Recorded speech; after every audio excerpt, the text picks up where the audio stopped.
Hello everyone, welcome to the YouTube channel of Suraj school Mahindra. So बेटा, last जो topic हम लेके चले थे वो मॉडर्न पीरियड टेबल के बारे में डिस्कस कर रहे थे कि उसके अंदर कुछ डिफेक्ट्स के बारे में हमने बात की थी, तो कुछ पॉइंट्स हम लेके चले। अभी नेक्स्ट हम बात करते हैं कि ट्रेंड्स की बात करेंगे। Trends in the modern periodic table. Trends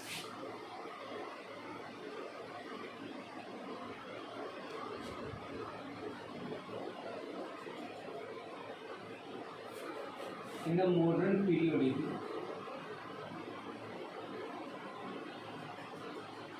table। Trends का मतलब देखो, सिंपली हम बात करें कि मॉडर्न पीरियड टेबल को हम डिस्कस कर चुके हैं कि अब वहाँ से उसके अंदर कुछ पॉइंट्स को हम लेके चलेंगे। तो जो फिजिकल और केमिकल प्रॉपर्टीज़ होती हैं एलिमेंट्स की, मेनली वो डिपेंड करते हैं इलेक्ट्रॉनिक कॉन्फ़िगरेशन। तो उसके इलेक्ट्रॉनिक कॉन्फ़िगरेशन के ऊपर अरेंजमेंट हम करते हैं उनके ऊपर बेस्ड होती हैं। तो उनके बेसिस के ऊपर हम क्या करते हैं, कुछ पॉइंट्स को डिस्कस करेंगे कि लेफ़्ट टू राइट हम जाते हैं तो क्या होगा, डाउन द ग्रुप हम आते हैं तो क्या होगा। तो प्रॉपर्टीज़ होते हैं, properties show regular variation of graduation और moving from top to bottom within the same period, same group. जब टॉप टू बॉटम आते हैं कि सेम ग्रुप के अंदर आते हैं तब एक रेगुलर वेरिएशन शो करती हैं। लेफ्ट टू राइट जाते हैं, moving from left to right along the period, तो वहाँ पे एक रेगुलर वेरिएशन वो शो करती हैं। उन्हें हम कहते हैं atomic properties. They are known as atomic properties. ठीक है, तो इन्हीं प्रॉपर्टीज़ को हम वन बाय वन लेकर डिस्कस करते चलेंगे कि जो प्रॉपर्टीज़ होती हैं उनको हम टॉप टू बॉटम लेंगे तो क्या होगा, लेफ्ट टू राइट लेंगे तो क्या होगा। तो प्रॉपर्टी फर्स्ट सबसे पहले हम बात करते हैं वैलेंसी। फर्स्ट जो पॉइंट आता है दैट इज वैलेंसी।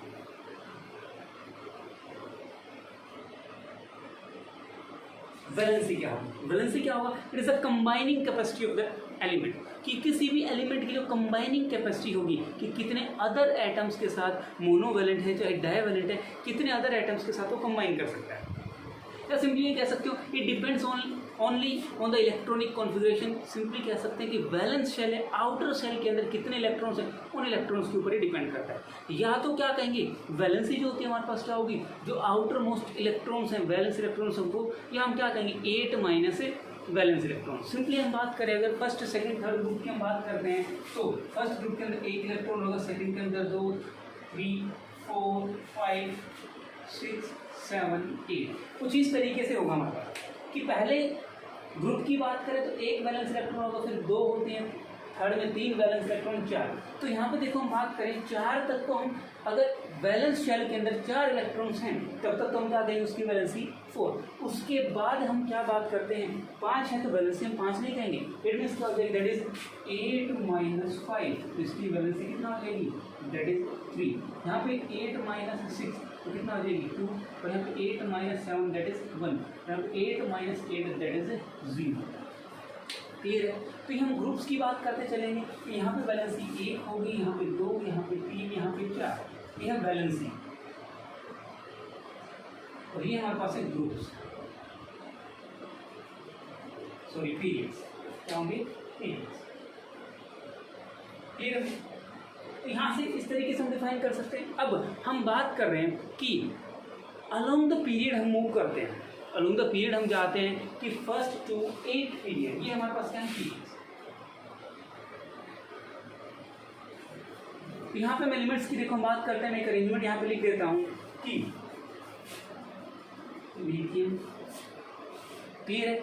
हम फर्स्ट ग्रुप की बात करेंगे, लिथियम आएगा। सेकंड के हमारे पास क्या आता है, beryllium boron, beryllium boron carbon. ठीक है, nitrogen oxygen fluorine, nitrogen oxygen fluorine. फिर और लास्ट हम क्या लेके चलेंगे, दैट इज ए नियॉन। इनकी हम बात करें तो यहाँ पे देखो सभी का इलेक्ट्रॉनिक कॉन्फ़िगरेशन हम लेके चलते हैं। यहाँ पे हमारे पास इलेक्ट्रॉनिक कॉन्फ़िगरेशन की बात करेंगे, इसका एटॉमिक नंबर होता है 3, यहाँ 4, यहाँ 5, 6, 7, 8, 9, 10। ये हमारे पास क्या है, एटॉमिक नंबर। क्या होगा, एटॉमिक नंबर। इलेक्ट्रॉनिक कॉन्फ़िगरेशन लिखिए क्या हो जाएगी, 2 1, 2 2, 2 3, 2 4, 2 5, 2 6, 2 7, 2 8। अब इसकी वैलेंसी हम डिफाइन करेंगे तो वैलेंसी क्या हो जाएगी, देखो 1 2 3 अप टू 4 तो ठीक है, यहाँ पे वैलेंसी हो गई 4, लेकिन इसके बाद अगर हम जाते हैं तो 5 दैट इज 8 माइनस 5 3, इसकी वैलेंसी कितना होगी 3, यहाँ पे कितना हो जाएगी 2, यहाँ पे 1 और यहाँ पे 0। तो सिंपली हम क्या बात करेंगे, अलोंग द पीरियड हम मूव करते हैं तो क्या होगा, पहले अप टू 14th ग्रुप क्या है, वैलेंसी क्या होगी इंक्रीज, और उसके बाद इट गोज ऑन डिक्रीजिंग, उसके बाद ये डिक्रीज होना स्टार्ट होगा। क्लियर है भाई कि यहाँ पे क्या डिफाइन करेंगे, जो वैलेंसी है वो हमारे पास क्या होगी, पहले तो अप टू 14th ग्रुप क्या होगी इंक्रीज, 14th पीरियड ये हमारे पास फर्स्ट सेकेंड फिर 13 14 15 16 17 18 ये हमारे पास है पीरियड, बीच में हमने छोड़ दिए, यहाँ पे हमारे पास क्या है ट्रांजिशन एलिमेंट्स वो हमने छोड़ दिए। तो यहाँ पे वैलेंसी क्या है, पहले तो इंक्रीज हो गया अप टू 14th ग्रुप और उसके बाद it goes on decreasing, decrease होना स्टार्ट हो जाएगा। क्लियर है भाई, कैसे होगी बता सकते हो। नेक्स्ट देखो, नेक्स्ट हम बात करते हैं down the group. As we move down the group, नीचे की तरफ जब मूव करेंगे तो क्या होगा, हम फर्स्ट ग्रुप की ही बात करते हैं, hydrogen, lithium, sodium, potassium, rubidium, caesium and ठीक है। Down the group first group की बात करें, यहाँ पे एटॉमिक नंबर होगा 1, क्लियर है, यहाँ पे कितना होगा 3, यहाँ पे कितना होगा 11, यहाँ पे 9, इस तरीके से मूव करते जाएंगे। ठीक है, तो अब यहाँ देखो हम बात करते हैं कि अगर 3-4 केसेस से हम डिफाइन कर लेंगे इसको, क्या होगा हमारे पास कि हम बात करें कि इसकी वैलेंसी कितना है, यहाँ पे 1, आउटर मोस्ट शेल में एक इलेक्ट्रॉन है, इसकी वैलेंस में इलेक्ट्रॉनिक कॉन्फ़िगरेशन इट मींस इसकी वैलेंसी कितना होगा 1, यहाँ पे लिखोगे 2 1 दैट इज 1, यहाँ पे 2 8 1 1 2 8 8 1, तो यहाँ पे valency. So as we move down the group, जैसे जैसे हम डाउन द ग्रुप मूव करते हैं उसकी वैलेंसी क्या होती है, सेम रहती है, इट रिमेन्स द सेम और अनचेंज्ड। फिर डाउन द ग्रुप जब जाते हैं तो वैलेंसी क्या रहेगी, इट रिमेन्स द सेम और अनचेंज की, उसके अंदर कोई चेंज नहीं आएगा। जबकि अभी हमने क्या डिस्कस किया था कि लेफ्ट टू राइट जब हम जाते हैं तो क्या होगा, उसके अंदर चेंज आता है, 14th ग्रुप तक तो इंक्रीज होकर उसके बाद डिक्रीज होना स्टार्ट हो जाता है। क्लियर होगा। सेकेंड केस हम लेके चलते हैं atomic size. Second case is atomic size.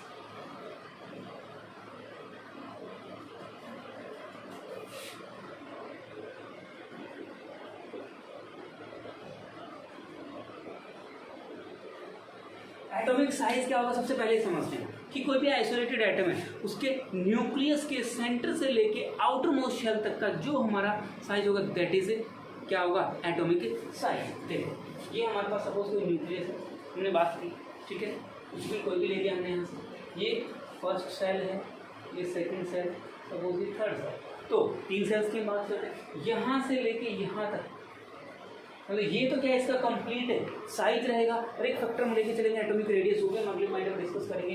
तो ये एटॉमिक साइज है कि क्या the distance between the centre of the nucleus to the outermost shell और valence shell is called atomic size. वो क्या होगा, उसका एटॉमिक साइज होगा।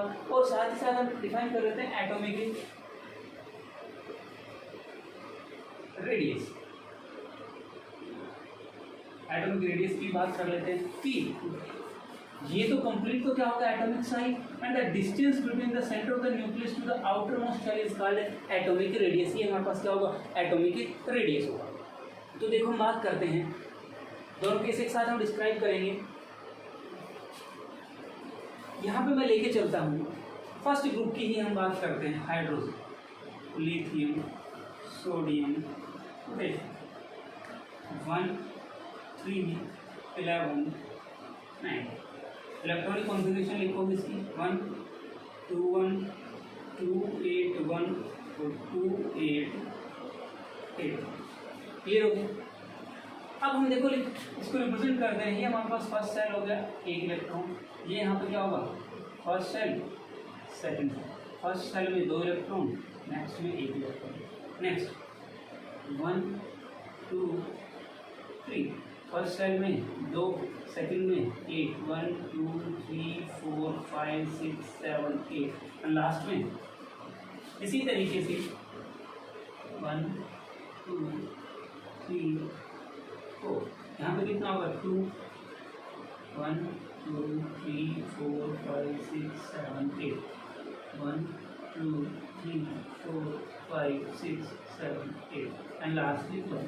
तो यहाँ से हम क्या देख रहे हैं कि नीचे की तरफ जा रहे हैं तो एटॉमिक साइज बढ़ता जा रहा है। As you move down the group atomic size increases. इसका साइज ये था, इसका थोड़ा बड़ा, इसका और बड़ा और इसका और बड़ा। तो डाउन द ग्रुप जब नीचे की तरफ जा रहे हैं तो एटॉमिक साइज इंक्रीज होता जा रहा है। और साथ ही साथ हम बात करेंगे एटॉमिक रेडियस।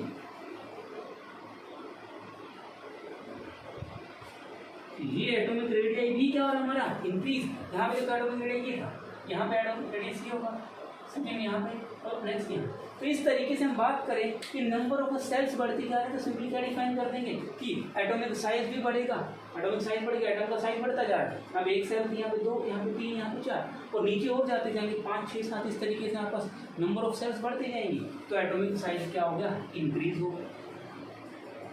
एटॉमिक रेडियस की बात करते हैं, नंबर ऑफ सेल्स बढ़ी तो एटॉमिक रेडियस भी बढ़ गया। यहाँ पे एक सेल थी, यहाँ पे 2 हो गई, फिर थोड़ा और साइज बढ़ा और फिर और नीचे जाएंगे तो O। तो इस तरीके से हम डाउन द ग्रुप आते हैं, नीचे की तरफ आते हैं तो एटॉमिक साइज भी क्या होता है इंक्रीज होगा। क्या होगा इंक्रीज। और एटॉमिक रेडियस भी क्या होगा डाउन द ग्रुप पे इंक्रीज होगा। क्लियर तो डाउट। अब नेक्स्ट हम लेके चलते हैं, नेक्स्ट पॉइंट है कि वो हमारा क्या होगा कि एटॉमिक साइज और एटॉमिक रेडियस लेंगे हम along the period left to right.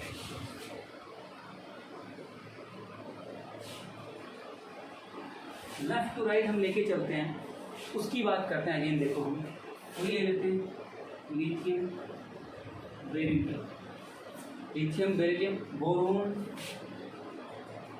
Carbon. 4 he case हम समझ लेंगे। लिथियम का एटॉमिक नंबर हमारे पास है 3, यहाँ पे 4, यहाँ पे 5, यहाँ पे 6। इलेक्ट्रॉन कॉन्फ़िगरेशन लिखोगे 2 1, यहाँ पे कितना हो गया 2 2, यहाँ पे 2 3, यहाँ पे 2 4। साइज लेते हैं, यहाँ देखिए एक सेल इसमें 2 इलेक्ट्रॉन, दूसरी सेल में 1, यहाँ पे फर्स्ट सेल में 2 इलेक्ट्रॉन और सेकंड सेल में भी 2 इलेक्ट्रॉन। यहाँ पे फर्स्ट सेल में 2 इलेक्ट्रॉन, सेकंड सेल में 3। और यहाँ पे हम बात करें फर्स्ट सेल के अंदर क्या होंगे 2 इलेक्ट्रॉन और सेकंड सेल के अंदर क्या हो जाएंगे 4 इलेक्ट्रॉन।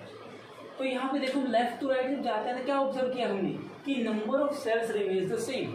नंबर ऑफ सेल्स हमारे पास क्या है same.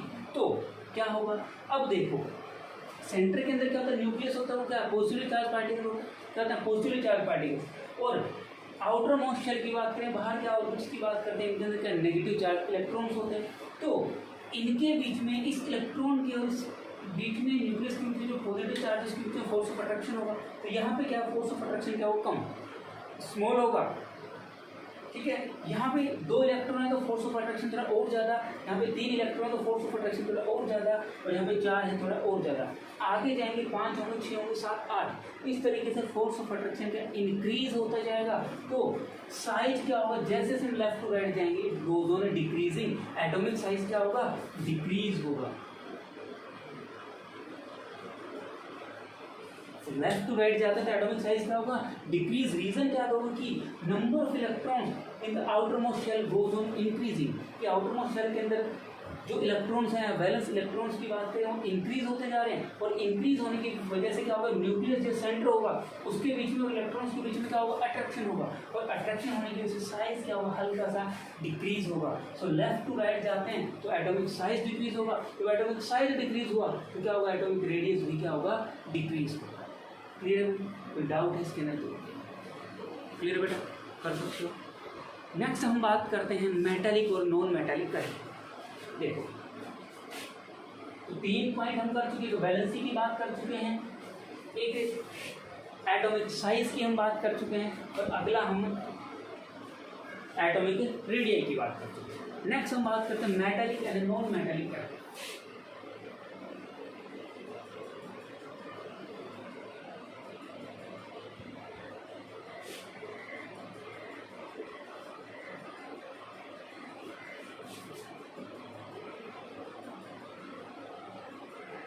Metallic and non metallic character की हम बात करते हैं, ठीक है। तो देखते हैं मेटल्स कौन से होंगे जो इजीली इलेक्ट्रॉन्स को रिलीज कर देंगे, लूज कर देंगे, जो आसानी से इलेक्ट्रॉन क्या करेंगे, लूज कर देंगे, हमारे पास क्या रहेंगे, मेटल्स कहलाएंगे। और जो इलेक्ट्रॉन्स आसानी से रिलीज नहीं करते, लूज नहीं करते, वो क्या कहलाएंगे, हमारे पास नॉन मेटल। तो सिंपली देखो हम बात करें कि जो फर्स्ट ग्रुप की बात करेंगे उसके अंदर क्या था, सभी के वैलेंस में एक इलेक्ट्रॉन होता है। तो हम वही ले लेते हैं, down the group hydrogen, lithium, sodium, potassium, इन्हीं की बात करते हैं। अब यहाँ पे देखो, यहाँ पे कुछ इस तरीके का रहेगा,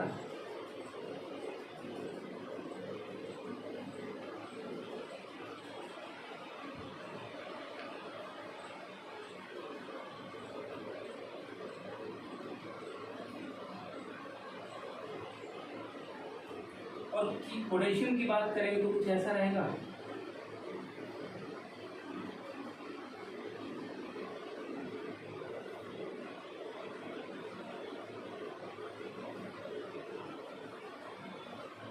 तो यहाँ देखो भाई, सभी के वैलेंस में एक एक इलेक्ट्रॉन है आउटर मोस्ट शेल के अंदर। अब ये जो है electron, it is very near to the nucleus, nucleus के बहुत ही पास है। करीब होने की वजह से क्या होगा, इनके बीच में फोर्स ऑफ अट्रैक्शन ज़्यादा होगा।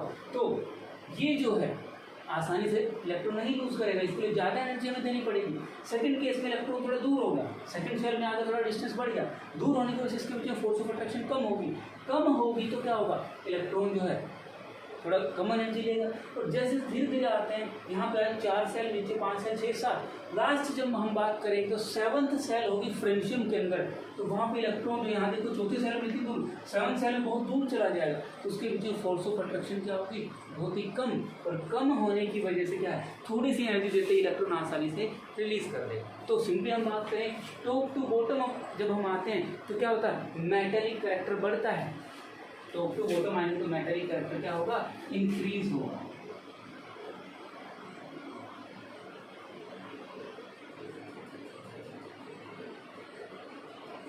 मेटालिक कैरेक्टर क्या होगा, इंक्रीज। लेकिन दूसरी तरफ हम बात करें नॉन मेटालिक कैरेक्टर,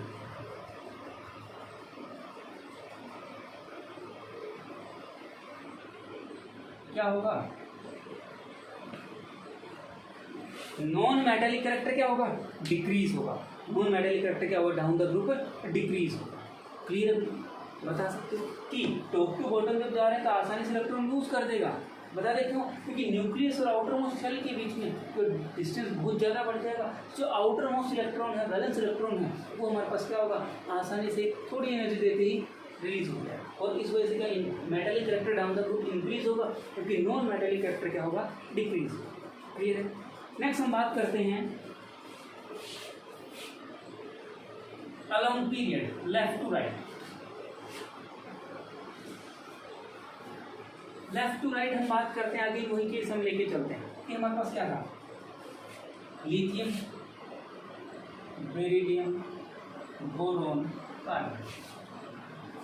यहाँ पे देखो हम बात करते हैं 3 एटॉमिक नंबर, फर्स्ट सेल में 2 इलेक्ट्रॉन, सेकंड सेल में 3, यहाँ पे 4 है, यहाँ 5, यहाँ 6। यहाँ पे क्या जाओ, फर्स्ट सेल के अंदर 2 इलेक्ट्रॉन, सेकंड सेल में भी 2, फर्स्ट सेल में 2, सेकंड सेल में 1, 2, यहाँ पे फर्स्ट सेल में 2 इलेक्ट्रॉन, सेकंड सेल में 1, 2। अब लेफ्ट टू राइट की हम बात करते हैं। देखो एक चीज़ बट हम नोट करेंगे क्या, कि आउटर मोस्ट शेल में नंबर ऑफ इलेक्ट्रॉन्स बढ़ते जा रहे हैं। सेल सेम है, नंबर ऑफ सेल्स क्या सेम, 2 सेल है हमारे पास, यहाँ भी 2 थी, यहाँ भी 2, यहाँ भी 2, यहाँ भी 2, आगे जाएंगे तो भी 2 सेल रही। लेकिन क्या हो रहा है, number of valence electron increase. यहाँ पे वैलेंस इलेक्ट्रॉन 1 था, यहाँ पे 2 हो गए, यहाँ 3, यहाँ पे 4 वैलेंस इलेक्ट्रॉन है। तो क्या होगा, अब इसके बीच में फोर्स ऑफ अट्रैक्शन क्या था, स्मॉल, 1 इलेक्ट्रॉन था, यहाँ पे 2 हुए तो फोर्स ऑफ अट्रैक्शन थोड़ा बढ़ गया, 3 हुए तो फोर्स ऑफ अट्रैक्शन और ज़्यादा हुआ, 4 हुए तो क्या होगा, थोड़ा और ज़्यादा हो गया, और इंक्रीज हो गया। तो इस वजह से क्या होगा, ये इलेक्ट्रॉन जैसे हम लेफ्ट टू राइट जाते हैं तो metallic character decrease, metallic character क्या होगा, डिक्रीज।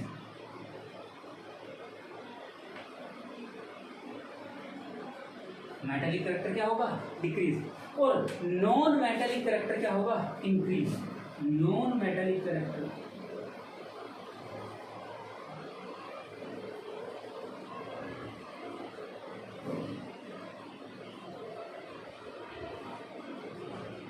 नॉन मेटालिक कैरेक्टर क्या होगा, इंक्रीज होगा। क्यों होगा बता सकते हो? क्योंकि फोर्स ऑफ अट्रैक्शन बढ़ता जा रहा है। क्यों? क्योंकि नंबर ऑफ इलेक्ट्रॉन्स बढ़ते जा रहे हैं। जितने इलेक्ट्रॉन बढ़े और बीच में क्या है, सेंटर ऑफ पॉजिटिव चार्ज, इनके बीच फोर्स ऑफ अट्रैक्शन बढ़ेगा और बढ़ने की वजह से क्या होगा, ये मेटालिक कैरेक्टर जो डिक्रीज होगा और नॉन मेटालिक कैरेक्टर क्या हो जाएगा, इंक्रीज होगा। क्लियर है भाई? अब एसिडिक और बेसिक कैरेक्टर भी साथ ही साथ हम डिस्कस कर लेते हैं। देखो कि नॉन मेटल, जो लास्ट लेक्चर में हम डिस्कस कर चुके हैं अपना कि मेटल नॉन मेटल के अंदर हमने बताया था कि जो मेटेलिक ऑक्साइड्स होते हैं बेसिक नेचर के होते हैं। मेटेलिक ऑक्साइड्स क्या होते हैं, बेसिक नेचर के होते हैं। तो सिंपली हम बात करेंगे कि जब मेटेलिक कैरेक्टर यहाँ पे डिक्रीज हो रहा है तो बेसिक कैरेक्टर भी क्या होगा, डिक्रीज होगा। और नॉन मेटेलिक कैरेक्टर इंक्रीज हो मतलब एसिडिक कैरेक्टर बढ़ेगा। तो सिंपली हम यहाँ पे क्या बता सकते हैं, मेटेलिक कैरेक्टर डिक्रीज होने का मतलब क्या है, बेसिक कैरेक्टर भी क्या होगा, डिक्रीज। क्योंकि मेटेलिक ऑक्साइड्स जो होते हैं, मेटेलिक ऑक्साइड्स कैसे होते हैं, बेसिक, और एसिडिक नॉन मेटेलिक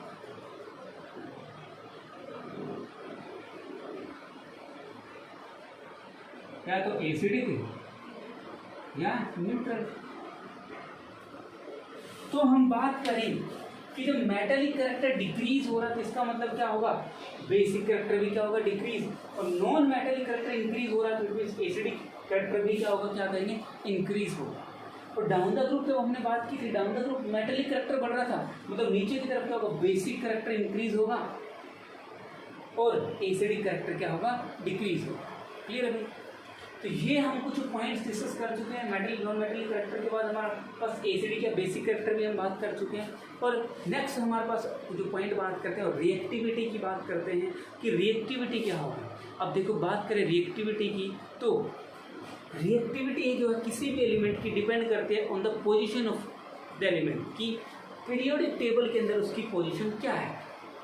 ठीक है, तो अगर मेनली मेटल्स की बात करें, मेटल्स की रिएक्टिविटी जो फर्स्ट ग्रुप की बात करें, डाउन द ग्रुप क्या होती है, इंक्रीज होगी, और अगर लेफ्ट टू राइट जाते हैं तो डिक्रीज होगी। तो इस तरीके से हम रिएक्टिविटी जो है वो हम बताएं कि जो केमिकल रिएक्टिविटी है वो हमारे पास क्या होती है, that depend on the position of the element in the periodic table. Periodic table के ऊपर डिपेंड करेगी। तो हमारे पास जो फर्स्ट ग्रुप के एलिमेंट्स हैं, हाइड्रोजन, लिथियम, सोडियम, पोटेशियम जो है मोस्ट रिएक्टिव होंगे, और जैसे जैसे हम लेफ्ट टू राइट जाते हैं वैसे वैसे क्या होते जाते हैं, धीरे धीरे क्या होंगे, रिएक्टिविटी डिक्रीज होगी, उसके बाद अगेन इंक्रीज होना स्टार्ट होगा। क्लियर है? और डाउन द ग्रुप आते हैं तो हमारी जो रिएक्टिविटी है उसकी बात करें वो इंक्रीज, क्योंकि आसानी से वो इलेक्ट्रॉन को रिलीज कर देता है और रिएक्ट करके नए कंपाउंड्स की फॉर्मेशन करता है। ठीक है भाई? तो ये कुछ बेसिक टॉपिक्स हमने डिस्कस किए हैं, जो ट्रेंड्स हैं हमारे पास मेनली जिनकी बातें करते हैं कि पीरियोडिक टेबल के अंदर जो हमने पढ़ा सब कुछ, उसकी हमने एक कंक्लूजन निकाल लिया कि हमारे पास टॉप टू बॉटम चीज़ों में क्या चेंज आता है, लेफ्ट टू राइट जाते हैं मतलब अलोंग पीरियड जाते हैं तो क्या चेंज आता है, और अलोंग डाउन द ग्रुप जाते हैं तो क्या चेंजेस आते हैं। So this is all about modern periodic table. और ये मानो लगभग हमारा चैप्टर जो है कंप्लीट हो चुका है भाई। ठीक है, इस चैप्टर में कहीं भी कोई डाउट्स होते हैं तो आप पूछ सकते हैं, यू कैन आस्क। ठीक है भाई, that's all about periodic classification of elements for class 10। Okay, thanks, have a nice day.